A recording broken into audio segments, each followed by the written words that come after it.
know the reason, but what is the reason why you moved to Houston? Well, look, first of all, like every time I've experienced Houston, like when I was out here, I ran into random acts of kindness.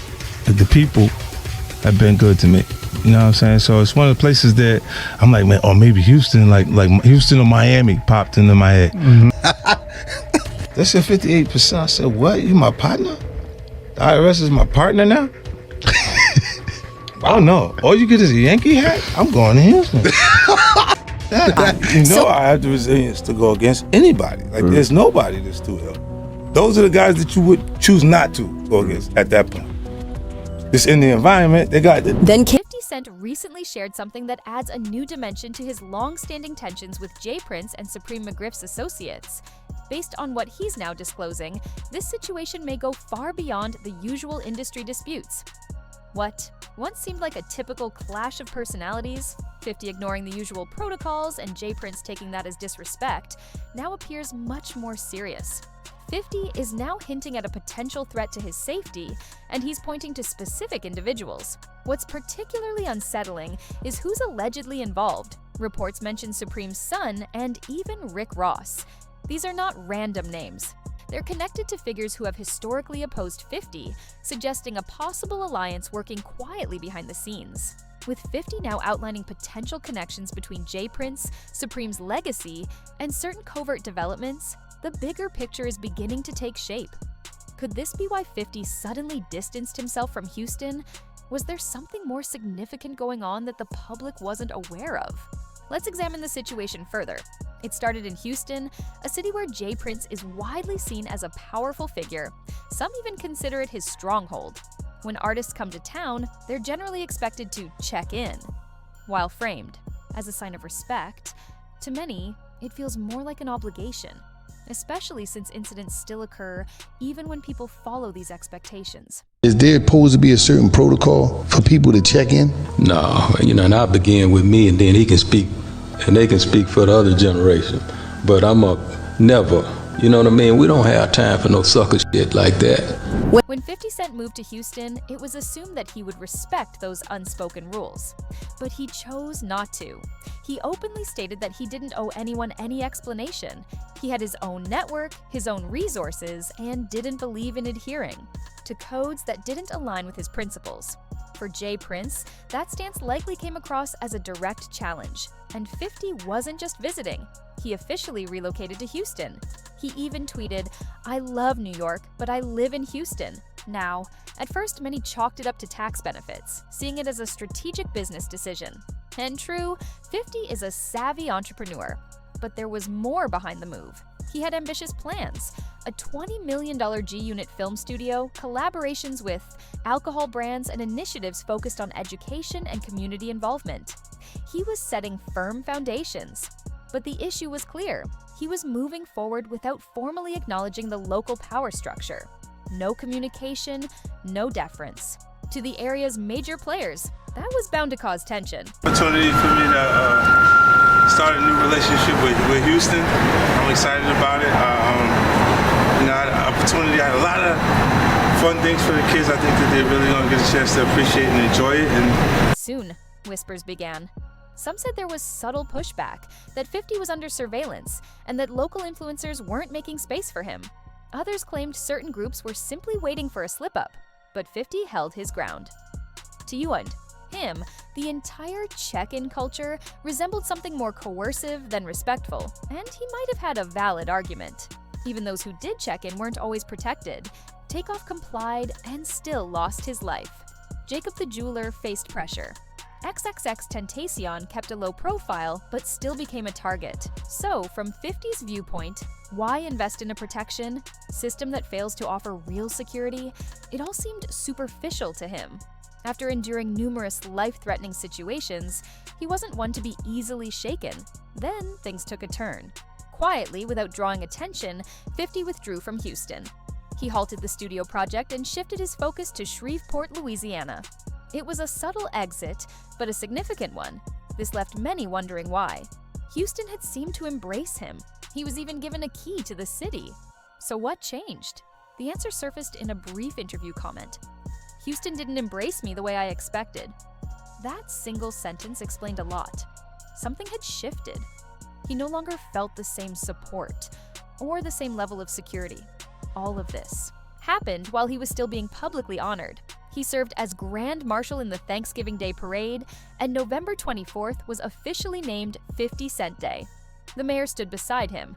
The community showed appreciation, but one notable figure remained silent: J. Prince. And so today we have the honor of saying to him, he's our 2022 Grand Marshal. Give it up to Curtis 50 Jackson. Others have shared that J. Prince was extremely displeased. From his viewpoint, 50 Cent was gaining too much influence in his city, drawing attention without showing the expected respect. This had moved beyond recognition. It was now about maintaining authority, and 50 was asserting his own. Just as things seemed to settle, another familiar name came up: Supreme McGriff. Anyone familiar with 50's history knows how significant that is. Back in the early 2000s, 50 survived a shooting where he was hit 9 times. Many still believe Supreme's circle was behind it. This all traces back to 50's track Ghetto Quran, where he openly named several prominent street figures from Queens, Supreme included. Nigga like 50, there's only 4 niggas that I know personally in Queens that wasn't scared of Preem. 50, E-Money Bags, Homo, and Big Nose Troy. In the street culture, that song wasn't seen as just a track. It crossed a boundary. Supreme took offense. Not long after it was released, 50 was shot. He recovered, rose to stardom, and used the incident to shape his public identity. Meanwhile, Supreme was sentenced to life in prison. Notably, he never cooperated with law enforcement, earning him a level of respect in certain circles. 50, on the other hand, kept recounting that story through interviews, music, and film, turning a traumatic event into a branding strategy. But for Supreme, that chapter never closed. Then there's Irv Gotti, a central figure in this narrative. Irv wasn't just connected to Supreme, they were tight. He financially supported Supreme's legal battles and stayed loyal during his toughest years. That dedication meant a lot to Supreme. Meanwhile, 50 directly attacked Irv's label, Murder Inc., effectively crippling its influence and pushing Ja Rule out of the spotlight. Even after Irv passed away, 50 kept posting controversial content. After news broke of Irv's death from a stroke, 50 posted a photo of himself smoking hookah beside a fake tombstone captioned, "I'm smoking on that Gotti pack, may God bless him lol." A day earlier, when Irv suffered the stroke, 50 wrote, "Damn, I wanted him to see my new shows." This didn't sit right with Supreme's son. McGriff Jr. responded on Instagram saying, "And if I said I was smoking on your mother and your grandfather pack, you'd be telling me I'm wrong, right? If I said I was smoking on your mother, right, I'll be wrong, right? Man, a clown, man. And y'all love this nigga, bro. He's a clown, bro. If I said I was smoking on your mother and your grandfather, I'll be wrong, right?" To Supreme, Irv was like family. So, from their perspective, 50's comments were deeply disrespectful, an insult not just to Irv, but to Supreme himself. That's when things intensified. 50 began posting cryptic messages, hints about betrayal, subtle threats, and indirect warnings. Then came a major reveal. 50 reportedly leaked information about private conversations between J. Prince's circle and Supreme's son. Allegedly, those discussions involved ways to confront or pressure 50, possibly even orchestrating a setup. Didn't hide it. He made it public, going as far as taunting J. Prince online and directly challenging him. Then Rick Ross entered the picture. Ross and 50 have a well-documented history of hostility. Lawsuits, personal digs, even family disputes. Their conflict runs deep. Recently, Ross was seen with members of Supreme's camp. To outsiders, it might have seemed casual, but to 50, it felt like a deliberate statement. Ross aligning with someone tied to his most painful memories, that hit home. Man, it's for you, man. You the only one in Miami with that, baby. You know the see what it is. You know the vibes. See what it is. Yeah. Just warming up, nigga. 2024. Now, here's where it gets more serious. Reports claim that the meeting wasn't casual. It was allegedly part of a broader plan to target 50. Sources suggest McGriff Jr. has had enough, especially after 50's ongoing mockery of Irv, even after his passing. With J. Prince now appearing to be part of the equation, the stakes have risen. This has gone beyond bruised egos. According to those familiar with the matter, J. Prince wants to make a statement. If 50 is allowed to bypass long-standing codes without consequences, others might follow. And that could unravel the entire check-in tradition, a system Prince is said to fiercely uphold. Now 50 may need to remain vigilant, because a look into J. Prince's history shows the scale of his connections. He's not just a key player in music, he has deep roots in the streets. As early as the late 1980s, his name reportedly came up in federal investigations. Sources claim he operated supply routes stretching from Mexico through the South, including Texas and Louisiana, and into Chicago. This wasn't small scale, it was organized and far-reaching. Around that time, he's believed to have made contact with Larry Hoover, founder of the Gangster Disciples.